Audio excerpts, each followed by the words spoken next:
लड्डू खाओगे? नहीं ना, समझदार हो गए हैं सब। लेकिन इस दुनिया में ऐसे और भी कई शैतान हैं, ऐसे कई दैत्य हैं जिनसे हमें बच के रहना चाहिए। आज मैं काजोल और आपका favourite horror story teller Divya AKA खूनी मंडे आपके लिए एक ऐसे ही दैत्यों की कहानी लेकर आए हैं जिसे चुनौती दी है एक माँ ने।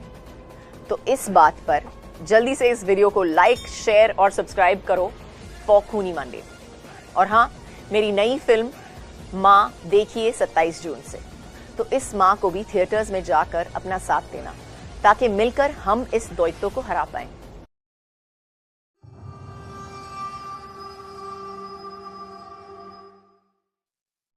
माँ। देर रात हो रही थी। मध्य प्रदेश और तेलंगाना के बीच के हाईवे पर एक सुनसान जंगल वाली सड़क से एक पुरानी कार गुजर रही थी।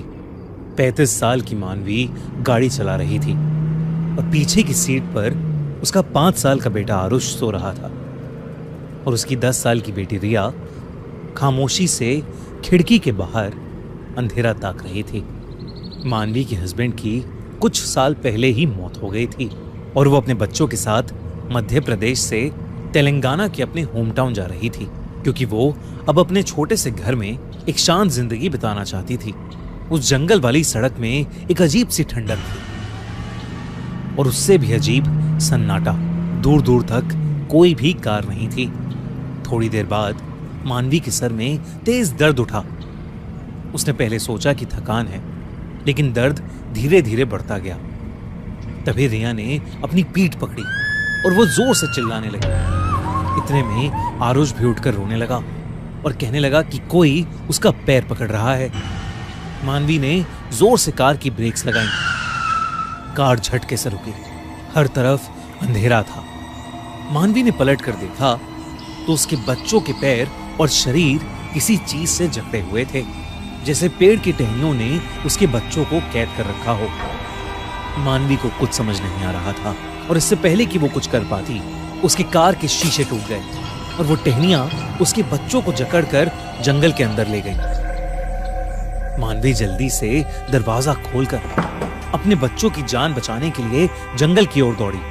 हवा में एक अजीब सी बदबू थी, जैसे हर जगह सड़ा हुआ मांस हो। सभी पेड़ जोर से हिलने लगे, जैसे कोई तूफान आने वाला हो। जंगल के अंदर से एक अलग ही डरावनी आवाज आ रही थी, जैसे कोई बहुत भयानक राक्षस उसके अंदर से गुर्रा रहा हो। मानवी जंगल के अंदर घुसती जा रही थी और अपने बच्चों को पुकारती जा रही थी, लेकिन उसे वो कहीं नहीं दिख रहे थे। अचानक एक पेड़ की टहनी सीधा आकर उसके सर पर लगी और वो बेहोश होकर नीचे गिर पड़ी। जब उसकी आंख खुली तो एक बूढ़ी सी औरत उसके पास खड़ी थी। उसके हाथ में एक मशाल थी। मानवी बहुत बुरी तरह से जख्मी थी। उस औरत ने मानवी से कहा कि ये जंगल मायावी है और अगर वो अपनी जान की सलामती चाहती है तो उसे वहां से चले जाना चाहिए। उस बूढ़ी औरत ने मानवी को बताया कि उस जंगल में व्राणक नाम का एक राक्षस रहता है। वो एक भयानक खूंखार दैत्य है जो भूत माता काली का बेटा है। भूत माता काली देवी पार्वती का एक प्रचंड रूप है, जिन्होंने सब जीव जंतु भूत प्रेतों को जन्म दिया था।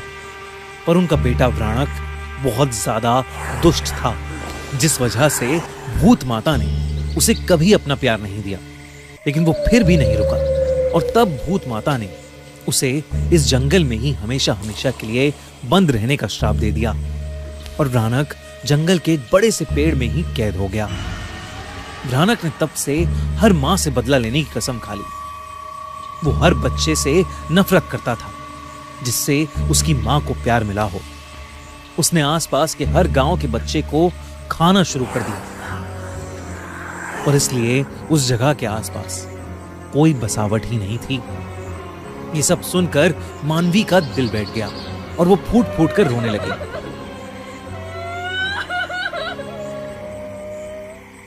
उस बूढ़ी औरत ने मानवी को कहा कि अब तक व्राणक उसके बच्चे निगल चुका होगा और इसलिए उसे अपनी सलामती के लिए वहां से चले जाना चाहिए। लेकिन मानवी ने उससे कहा कि वो एक माँ है और वो अपने बच्चों को ऐसे छोड़कर हरगिज नहीं जाएगी, चाहे उसकी जान ही क्यों ना चली जाए।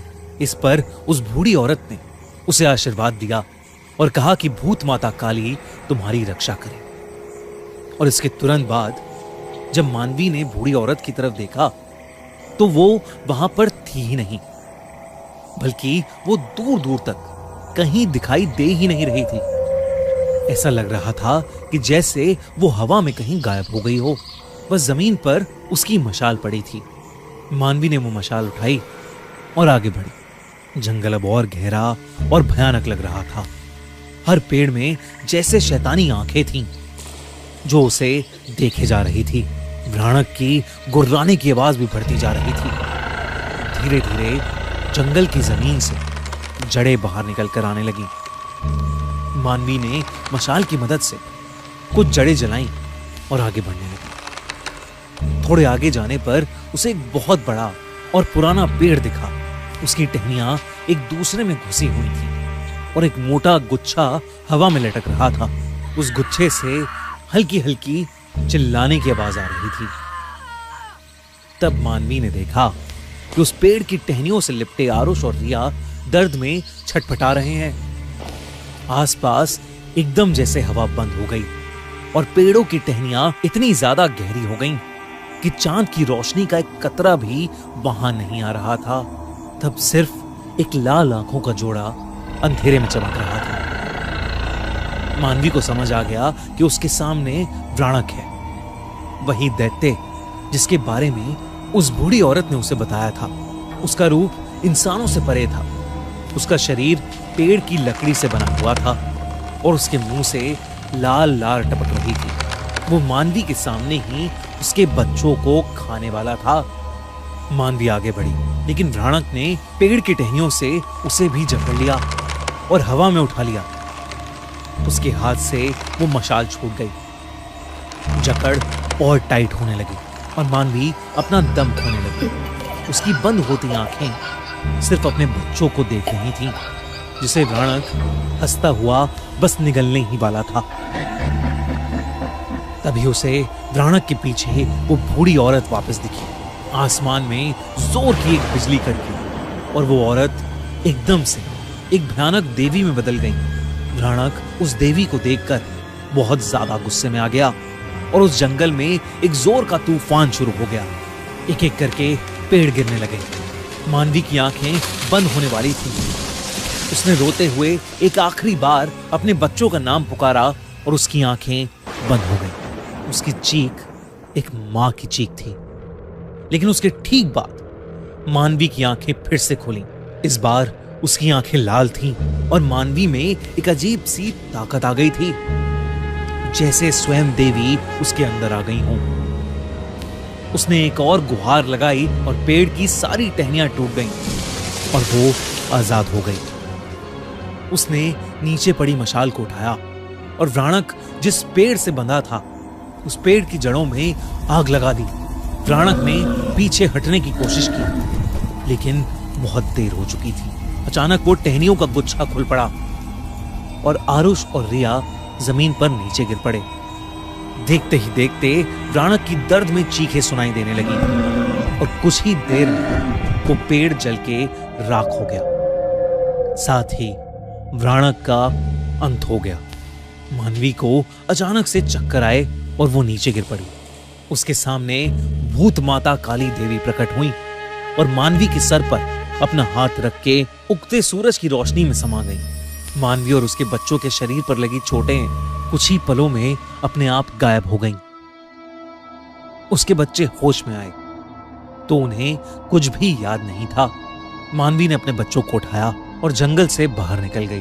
अब पूरी तरह से सुबह हो गई थी। पेड़ चुप थे और जमीन ठंडी हो गई थी।